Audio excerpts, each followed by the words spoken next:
Okay, this is a situation where we have very little green to work with. We've got a lot of rough up here, so there's no way we can putt it. You know, we can't bump and run it because this grass is too long, and the green's kind of running away from us. So this is a very interesting proposition because I'm on a little bit of a tight lie.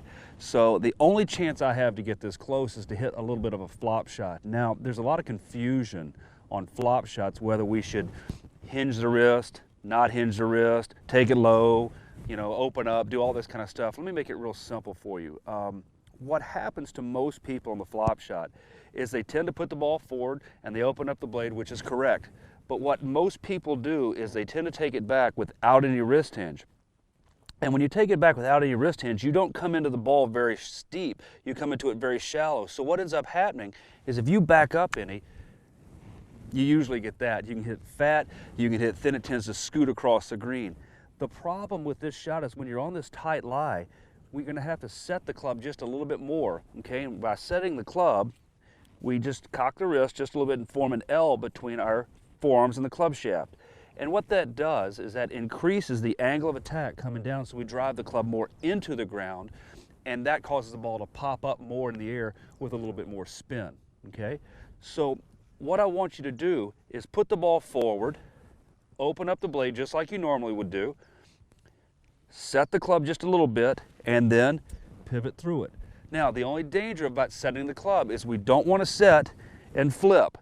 It's a set and pivot. You've also heard it described as hinge and hold. It's exactly the same type of concept. So here we go.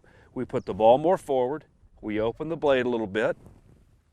We're going to set the wrist just a little bit, pivot through it, keeping our right shoulder moving. Here we go. Set, pivot. And what's going to happen is you can see that ball has a little bit of spin. The green kind of runs away from us, so it's going to trickle. So I tried to leave the ball under the hole so I could have an uphill right to left putt. And that is a pretty doggone good shot from this particular scenario. But the key is to make sure you hinge and pivot.